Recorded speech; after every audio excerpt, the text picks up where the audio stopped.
Good afternoon, gentlemen. My name is Abel Hernandez, and my speech topic is going to be about the importance and why you should vote. In this past election, you might have heard Make America Great Again, Stronger Together, I'm with her, from Republican candidate, who is now elect, Donald Trump, and Democrat candidate Hillary Clinton. We're going head to head to see who would represent our nation. Obviously, Donald Trump won, if you guys were watching and following along. Now, around 66% of North Carolina voted. Just 66%. You know, North Carolina was one of those states that was very vital that could have gone either way. Also was Pennsylvania, Michigan, Wisconsin, and all these states were averaging around 55 to 65% of voter turnout. So, how many people here actually voted or participated in this election? Well, in this room, that's the majority. But out in the real world, it's not much. These states were pretty much decided by around a margin of 10,000 to 20,000 votes. To most of you, that may not seem to most of you that might seem like a lot.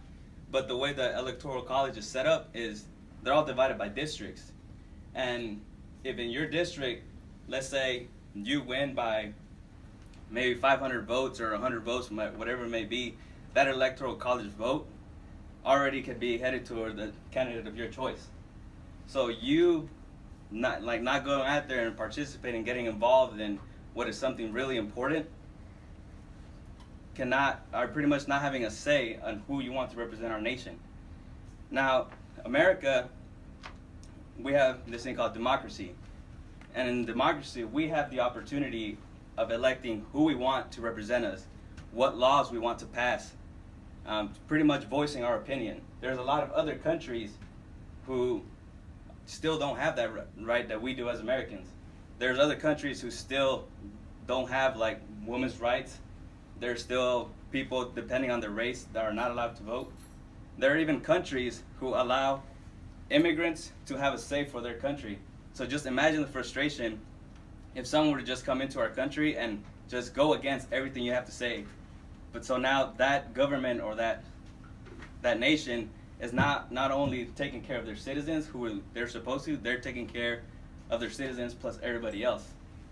And then, I don't know about you guys, but that's something that would really frustrate me. But here in America, we don't have that problem. The only problem we're having is we're not having enough participation as a country. As a country, about 68% average year from presidential elections vote.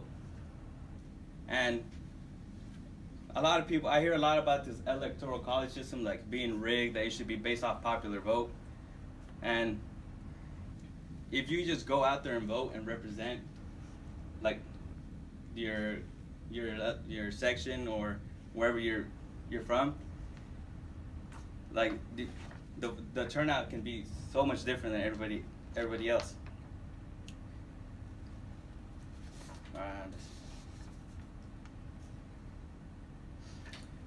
Now, a lot of reasons why people do not go out there and vote is because they feel like their vote does not count. They feel like if they just go out there and line up and then they see it's getting late, they're not going to make the poll line and they just get offline. Or this past election, everyone saw that it was way different than any other debate, where it was pretty much just candidates just bashing each other. And I heard a lot of Hillary supporters being confident, saying oh, we won this election, we don't got to worry. And most of them looking at polls did not even go out there and vote. And what happened was all these Trump supporters who were just sitting back and letting all this chaos happen, they actually went out there and vote, and now Donald Trump is the president-elect. All these things are things you should take in consideration. Things like we have the right to vote, express it, use it. It's something that we have that a lot of other countries have. Don't feel like your vote is not going to count, because in the end it comes down to the electoral system.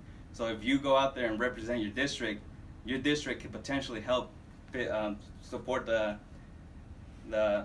candidate of your choice. And also, another main reason why people do not go out there and vote is because they only think the president is the only person on that ballot. There's governors, there's senators to represent you. There's laws from your state that need to be passed. So don't feel it's just like about the president. Just go out there and vote. You know, voice your opinion. Sure, man.